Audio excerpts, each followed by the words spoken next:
عکس ہم اپنے دیکھنے کے لیے آئینے تیرے گھر کے دیکھیں گے۔ اب میں دعوت خطاب دے رہی ہوں محترم جناب زاہد حسین جوہری صاحب۔ زاہد حسین جوہری صاحب سے گزارش ہے کہ تشریف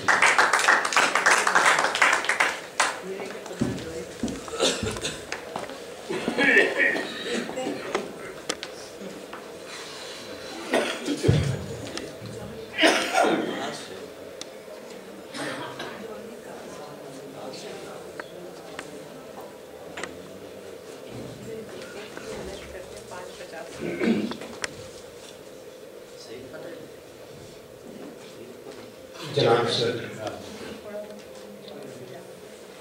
آج ہماری غایت موجودگی شاہدہ عروج خان کی وجہ سے ہے۔ شاہدہ عروج خان ہی کیوں؟ اس لیے کہ ان کے ساتھ ایک شعری مجموعے محبت آزماتی کی تخلیق منسلک ہے۔ سوال یہ ہے کہ ایک شعری مجموعے تو بہت سے ہوتے ہیں، اسی شعری مجموعے کے ساتھ کیوں؟ وجہ یہ ہے کہ انہوں نے چاہا کہ جو کچھ انہوں نے خلق کیا وہ پہچانا جائے،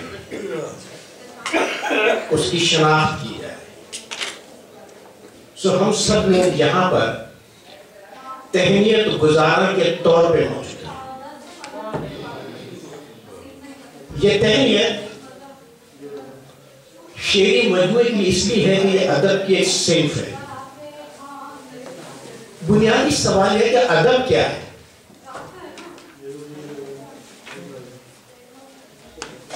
اگر اس میں ذرا سی غور کیا جائے تو معلوم ہوگا کہ ادب کا تعلق بنیادی طور پہ متخیلہ سے ہے، اور جیسے سیموئل جانسن نے کہا تھا کہ متخیلہ کیا ہے، تو اس نے کہا غائب چیزوں کا اعلانیہ ہے۔ وہ چیزیں جو کہیں مستور ہیں، جو ہم سے چھپی ہوئی ہیں، جو کہ مرئی نہیں ہیں بلکہ غیر مرئی ہیں، ایسی چیزوں کا اعلامیہ جو ہے وہ ادب کہلاتا ہے۔ یہاں پہ کولریج نے متخیلہ کے بارے میں کہا کہ یہ ایسی منطقی قوت ہے جو متضاد اور متخالف اشیاء کو مرتب اور متوازن کرتی ہے۔ گویا موضوعی معروض اور معروضی موضوع جو ہے اس کو گرفت کرنے کی کوشش کرتی ہے۔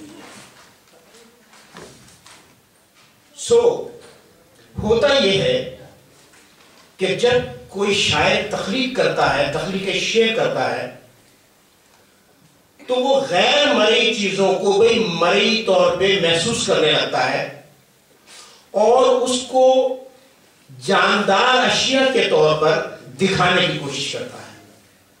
گویا بے جان چیزوں کو ذی روح بنا دیتا ہے۔ یہی وجہ ہے کہ قرۃ العین حیدر کے افسانوں میں ہمیں سناٹا گرجتا ہوا دکھائی دیتا ہے۔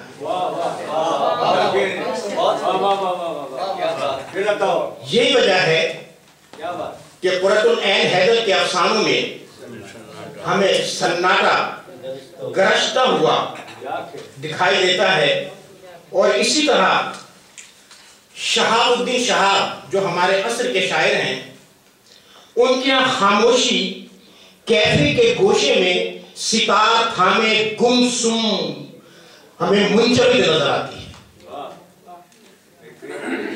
اسی طرح قمر جمیل کے ہاں پتھر یار کے ہاتھوں میں پھول بننے کے انتظار میں منہمک نظر آتا ہے۔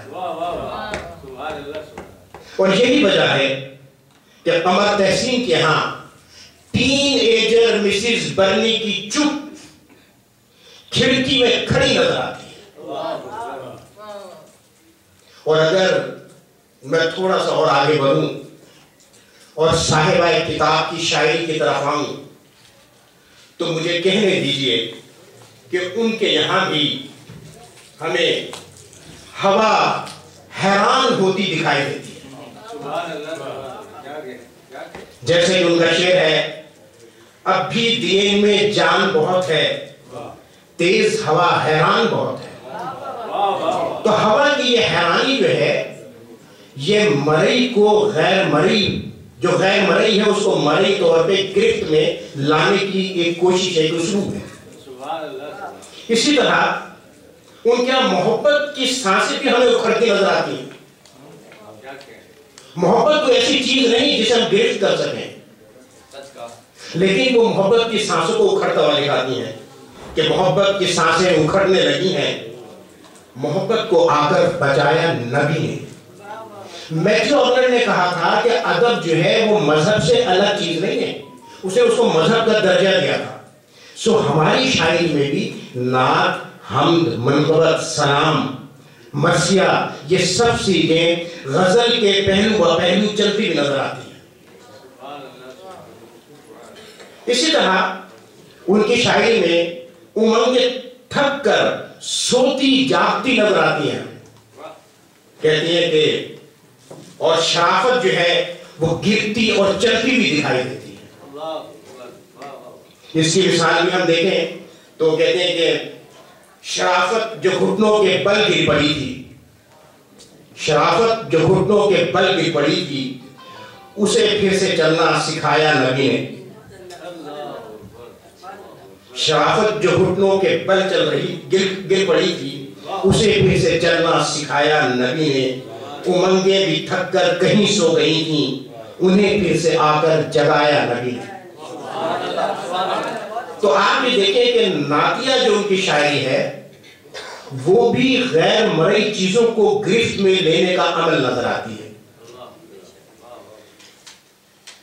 اسی طرح یادیں ان کے خنجر بقت نظر آتی ہیں. کہتے ہیں کہ سورج کے سمندر میں اترتے ہی میری جان، سورج کے سمندر میں اترتے ہی میری جان، خنجر کی طرح رات دل خنجر کی رات دل میں اتر جائیں گی یادیں، خنجر کی طرح رات اتر جائیں گی یادیں. تو ہم یہ دیکھتے ہیں کہ شاہدہ عروج کے یہاں مرئی کو غیر مرئی اور غیر مرئی کو مرئی بنا کر اس کو گرفت میں لینے کی ہمیں کوشش نظر آتی ہے. اسی طرح جب ہم تھوڑا سا اور آگے سفر کرتے ہیں اور ہم تاریخ میں جھانکنے کی کوشش کریں تو افلاطون کا نظریہ نقل ہمیں نظر آتا ہے. اس نے کہا تھا کہ ادب کیا ہے، فن کیا ہے، شاعری کیا ہے؟ کہ نقل کی نقل ہے، اصل سے تیسرے درجے پر ہے. یہ ارسطو تھا جس نے کہا کہ نہیں، یہ نقل کی نقل نہیں ہے بلکہ اصل کی نقل ہے، دوسری شکل ہے، تیسری شکل نہیں ہے.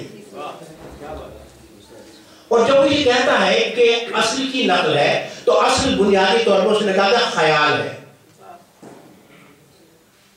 افلاطون کو کہنا تھا کہ خیال کی نقل دنیا ہے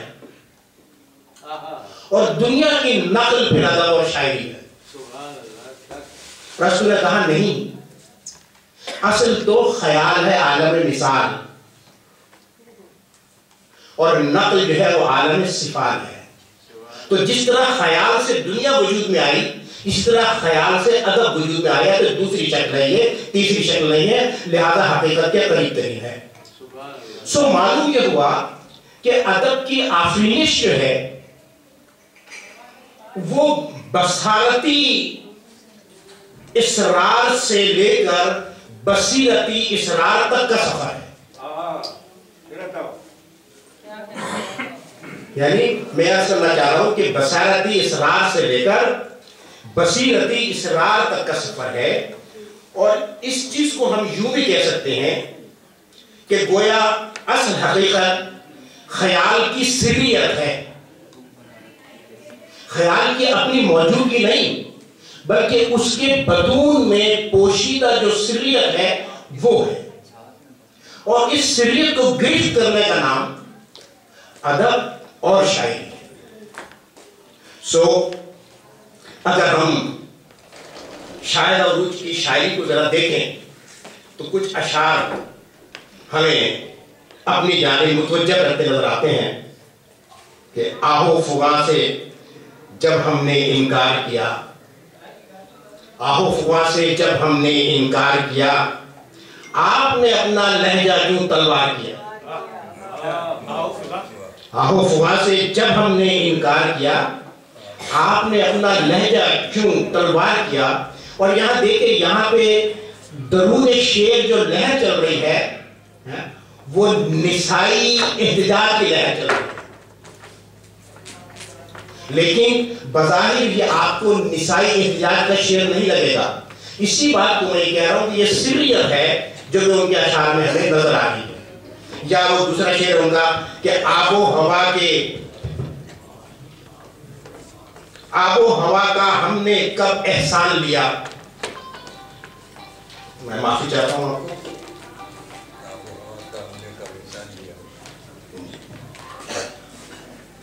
آب و ہوا کا ہم نے کب احسان لیا، اپنے لہو سے صحرا کو گلزار کیا. آنکھوں نے کچھ خواب بچا کے رکھے تھے، کچھ لوگوں نے ان کا بھی بیپار کیا. یہ وہ ہے بصارت سے بصیرت کا قصد ہے. اور جب شاعری بصیرت کو چھوتی ہے اور اس سے پنپتی ہے تو ہم کہتے ہیں یہ ادب کی آفرینش ہے. کیونکہ آفرینش جو ہے وہ غیب سے اور حضور میں لانے کا، اور یہی اچھے شاعر کی پہچان ہوتی ہے. بہت شکریہ.